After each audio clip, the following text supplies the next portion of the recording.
Dr. Chuck the Science Schmuck. Synchronize. Now I figure that since I'm starting in an all-new place and I haven't actually gotten enough resources and materials to do a lot of the projects I want to do, I'd start off with simple stuff.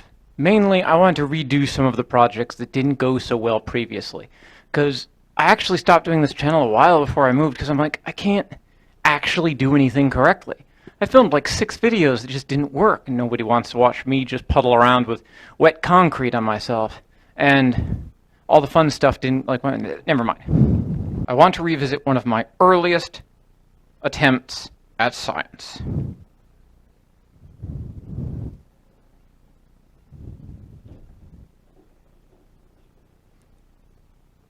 I'm going to make alcohol again. But this time, I'm going to improve the process substantially, mainly because I have found out that not only does Walmart sell Mountain Lightning, they sell Dr. Thunder. So I figured, why not make a combination alcohol of the two, improving on several issues I had the last time. Firstly, there was not enough. Secondly, a fundamental issue with fermenting soda into alcohol is that soda is inherently carbonated. Carbonation is the process of basically, it's taking carbon dioxide and pressurizing it into the water as carbonic acid. So, water. That's clearly water. It's only got 41 grams of... 41? This one's only got 50? That's not enough sugar. I used to drink Big Blue back when I was in Texas. That's like 80 grams of sugar a can. Not going to find that wherever I am now, though. But the point is, these contain brominated vegetable oil and yellow 5. Phosphoric acid. The point is, these are slightly acidic, but they're too acidic for yeast to grow effectively as is. So, I've got this pot. Yes, it's the same pot I've always been using. Yes, there is still a hole in the bottom. However, apparently the coffee I drink is so gritty that it has fused the crack back together. So it doesn't actually leak despite having a hole. The point is, I need to boil these first. Boiling heats up the liquid so that the carbon dioxide all exits. It'll make the soda flat, and that'll make it available for fermentation. So, I gotta put this in the pot. Oh, hold on. I think I got something in my pocket. Ah. Because it would be a shame to waste all the soda turning it to taste very, very gross when it tastes much better sweet.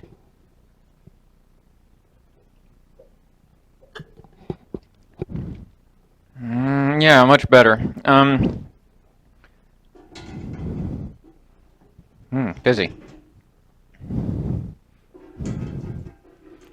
Yeah, Mountain Lightning is essentially a generic brand Walmart Mountain Dew.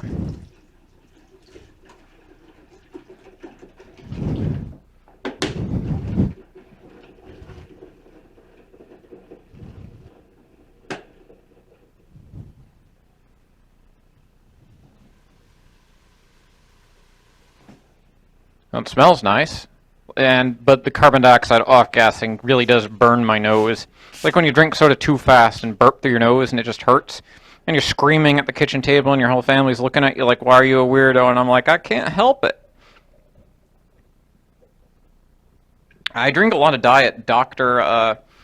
Thunder, and it tastes way better Diet. The sugar version just isn't... It's sticky and it makes your mouth feel all weird. It's kind of like Dr. Pepper. I'd say it's a little better than Dr. Pepper in its diet form. In the sugar form, though, not exactly. Interestingly, oh, that's viscous. Ooh, sticky.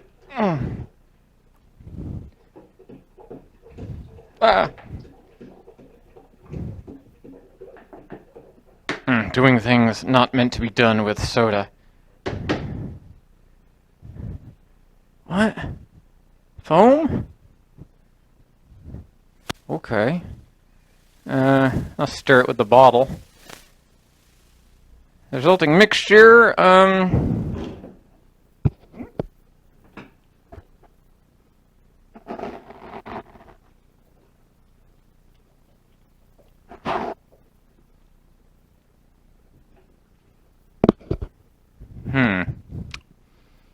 weirdly, the two basically cancel each other out. Like, this is very similar to Mountain Dew. And this is, like, very sweet. But together, they kind of just taste like sugar water. They just look brown. So, those aren't going to fit in there, because you can't fit 1, 2, 3, 4, 8 liters of soda into a 2-liter hat.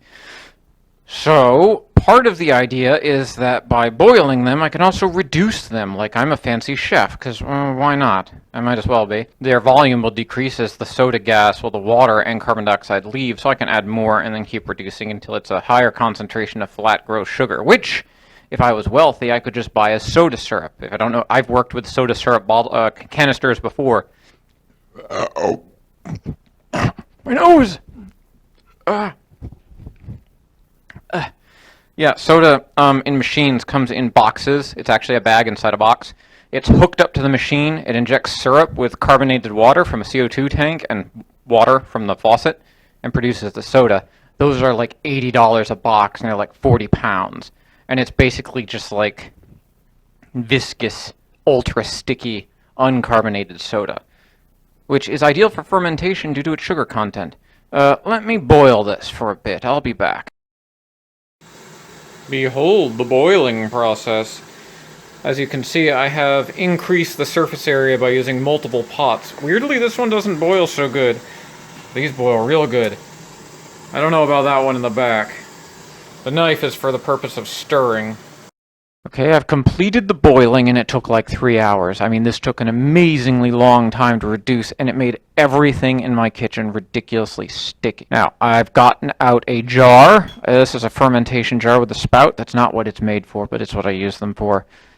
And I have reduced the soda so that it all fits in one pot.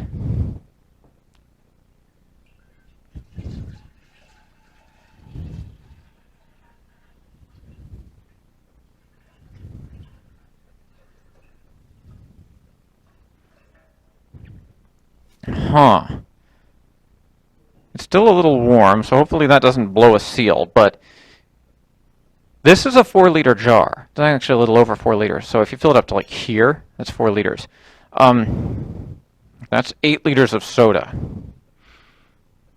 I'm going to have to reconstitute it a little with water, but before I do that, there is one question, which unfortunately must be answered. This is roughly what the material looks like. It's weirdly thick, and definitely no carbonation left in it.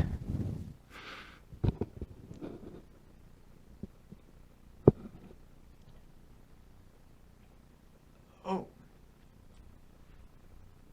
Oh.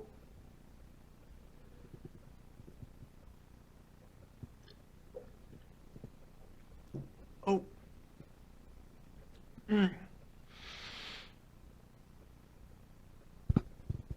Well, that was actually slightly painful. It has undernotes of caramelization, like it's been cooked, with primarily the Dr. Thunder taste, oddly, but with a weird amount of... Well, considering that has a lot of phosphoric acid, I pretty much just drank purified phosphoric acid. It's burning my throat. It was punishingly sweet, but also syrup in a weird way that burns. Like, you know how when you drink, like, Robitussin, like cough syrup? That's what it tasted like, and that was the consistency, and I didn't like that. That said, I need to add water to this to bring it up a little bit. Hold on, I'm gonna get some water. Well, okay. There's some water right there. You can't tell because you can't see the bottom. It's water. Weirdly brown water because I didn't wash the pot. So...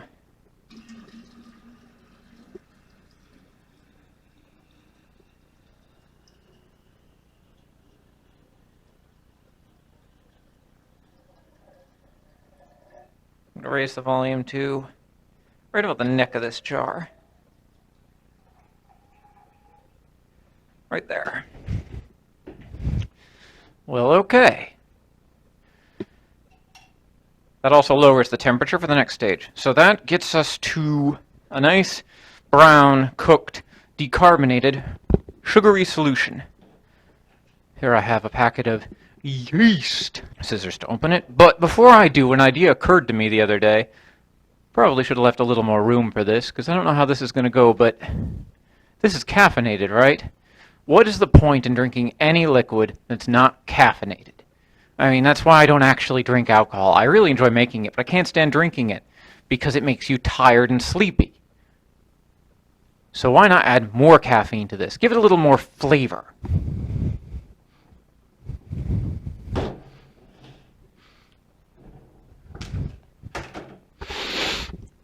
Oh, coffee. It's a great value. It says so on the can. How about I add some of this to this? Because why not? 2, 3, 4, 5, 6, 7, 8, 9, 10. This is actually very similar conceptually to how I actually make coffee. The trick being that the grounds are initially buoyant, but they sink over time. And that will diffuse the mixture, turning it into coffee of a sort. Just very well sweetened coffee. But if you want it to turn into alcohol, you need to get the sugar out. And that's how I'm doing something incredibly healthy. Imagine all the sugar of all these containers, which is actually in the form of high fructose corn syrup, so we're fermenting fructose into other materials. I'm going to remove it all. I'm going to make it all healthy. I'm going to convert it all into ethanol and carbon dioxide. Harmless chemicals that don't... That smells odd. Not like you'd expect. You'd think it'd smell like bread. It doesn't. Yeast. The coffee may also give the yeast some extra nutrients. I mean, coffee to us doesn't have that much nutrients, but I've seen it go moldy. I've drinked it when it's moldy. It definitely has some form of nutrition in it. That now contains the yeast, which will rehydrate and come back to life. It is alive, but it's inactive because it's dry. And it will begin absorbing liquid, including sugar. But, to review the microbiology of this in a very primitive way, yeast is not, it doesn't inherently produce alcohol. Given a chance, it will use oxygen to fully convert sugar into carbon dioxide and energy. If you want it to produce alcohol, it has to be in the absence of oxygen, where all it can do is split sugar. It'll convert fructose into glucose, and then it'll split that glucose in half. And that's all it can do. That's all the regeneration it can do. And that produces, two molecules that it then breaks down into carbon dioxide and alcohol to regenerate its NADPH. It can't break it down further. So in essence, in order to get alcohol to form from sugar, it needs to be in the absence of oxygen. The easiest way to achieve that, and why I use one of these jars and why I filled it up to the neck, is simply oil. I may need to stir it in the future to get the coffee to get out of the canola oil, but the idea is that the oil floats on top and produces a gas impermeable layer. Oxygen can't get through the oil. Oxygen can't get through the oil, so it keeps this material devoid of oxygen. The yeast, as it grows, will consume all the oxygen within about 2 days. And then it will have no more oxygen because oxygen bounces off the oil, which is stuck at the top. The other problem being that as carbon dioxide is produced, gas is produced. If I were to just seal this up, it would probably explode. With oil, the gas can just bubble through the oil and exit. It floats. This jar actually isn't very good, so I can twist the lid and produce a bit of a gap. So that's loaded. Now I've just got to wait. Probably, it depends on temperature, so it's middle of winter right now. It'll probably take it about 2 weeks to actually ferment fully. If it was summer, it takes less. If you were in Siberia, it would take longer. So I now have to wait. You don't.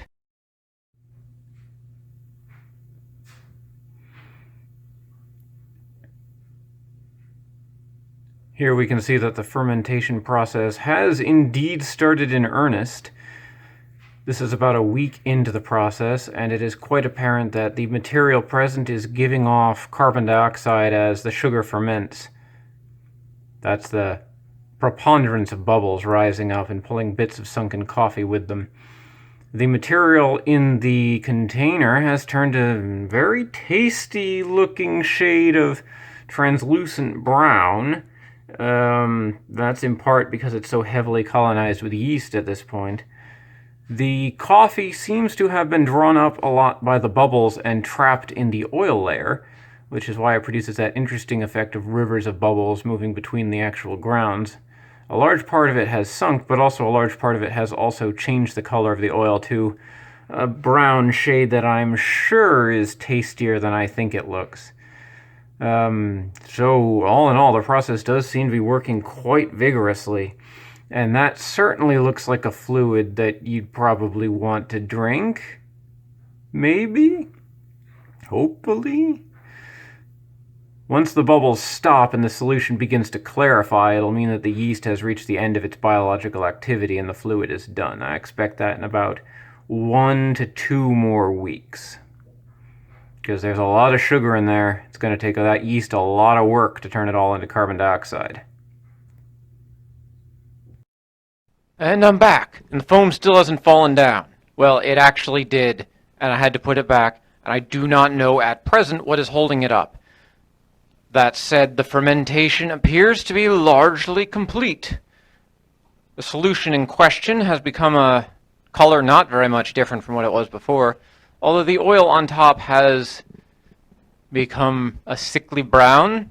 It looks like the coffee did sink eventually, although it took quite a while for it to get there, like 2 weeks. It's been like a month of this stuff brewing.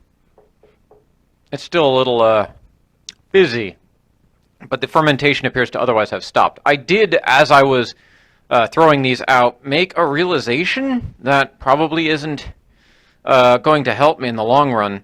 So this one, the Mountain Lightning, has 54 milligrams for 12 fluid ounces of caffeine.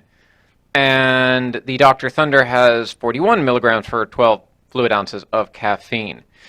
Now, if we make the assumption that yeast does not consume caffeine as it's active, there's theoretically very little other living in there, because if there is, I'm probably about to die.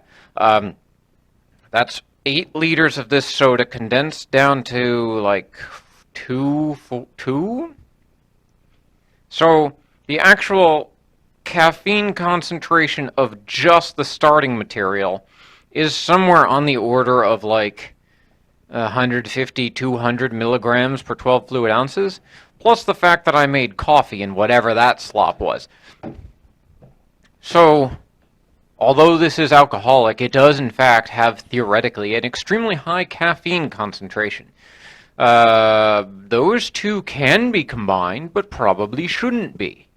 That said, I feel compelled to taste test the solution that's currently fermenting and slowly decaying in this container.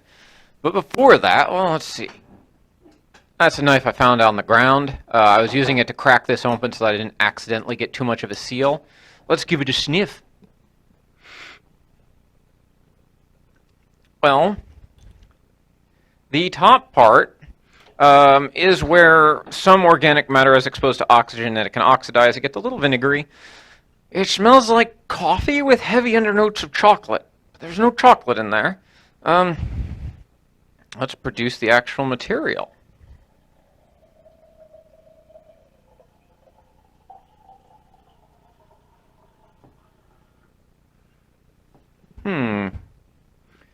Well, visually, it's a turbid brown color. It doesn't look at all like coffee or like what it started as exactly. It does appear to have small bubbles. The odor is still weirdly chocolatey, but also with a sense of, like, almost fruitiness. And the way it kind of feels cold indicates that that's probably the alcohol. There doesn't appear to be any special particulate in here, which means that the only final test to do is to try to drink it. This is always the most exciting part of these projects, but it's also always a little bit nerve-wracking, because I don't know what this is going to taste like. And I can 99% guarantee it's not going to be... oh well.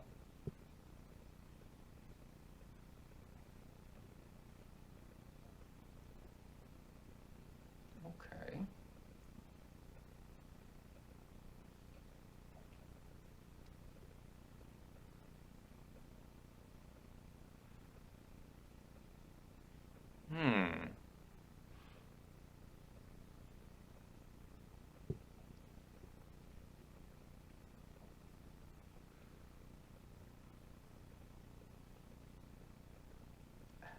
Okay.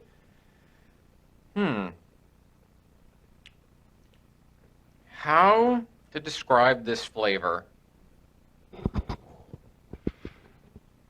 in a way that makes sense? Now, I was originally going to say this will probably taste like nothing I've ever tasted before, but what's weird is it does. That's the horrifying part. If you recall a few videos ago, probably like 10 videos, it was a while ago, almost a year, 2 years. Ooh. I brewed coffee with vodka. This tastes very, very similar to that. The general sensation of drinking it is initially slightly coffee-like. It's not bitter. It's sort of chocolatey, nutty, that kind of flavor that coffee smell is like. Like coffee extract or coffee ice cream. Then you're struck by the fact that it's weirdly sour and weirdly acidic, which those were kind of acidic after they're done, but this acidity also comes from the fact that it's clearly slightly carbonated. I boiled those for 3 hours to make them not carbonated when they became this, so this is entirely new carbonation.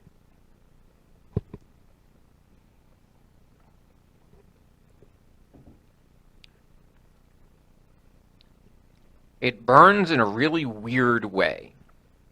Like, it's got the sour, but then it also burns all the way down your throat, like it's alcohol. This tastes like something that would be made of vodka, like, in terms of alcohol. It does not taste like a non-distilled beverage. Based on the aftertaste and that sensation, I do think there's a substantial amount of alcohol in this.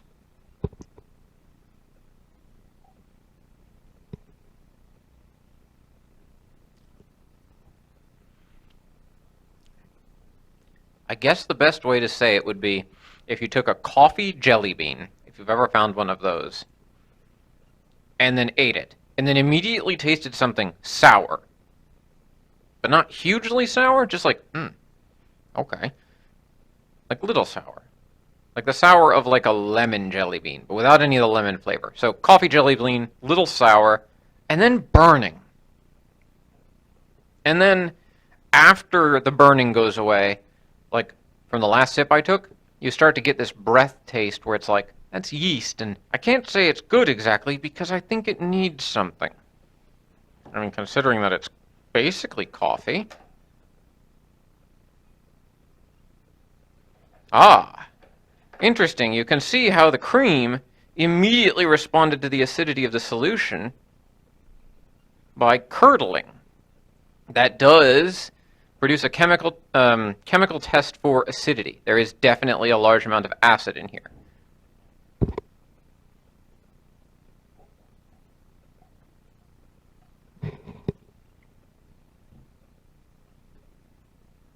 The curdled cream does slightly improve the overall flavor profile, but it's a very similar taste.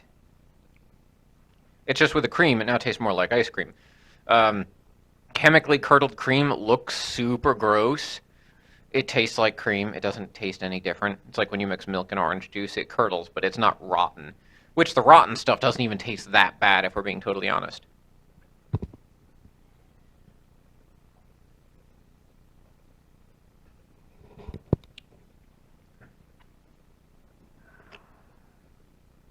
I can't exactly get over the burning, though. Which could... The burning or the violent sensation my stomach is currently feeling. Oh well. The burning probably comes from the acidity of the yeast and the carbon dioxide, because clearly it's acidic, but also probably because those both contain a lot of phosphoric acid, which is horrible for your teeth, but that is what, that's what made the syrup I drank previously taste so powerfully acidic, is it's highly concentrated acid, even without the carbon dioxide to produce bubbles. A burp. Oddly pleasant flavored.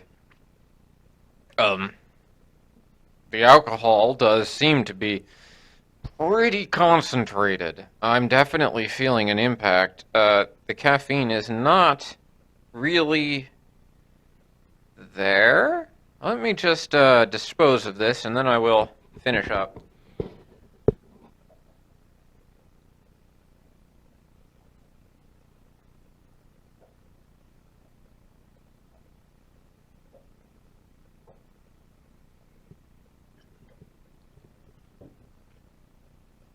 Oh, that burns.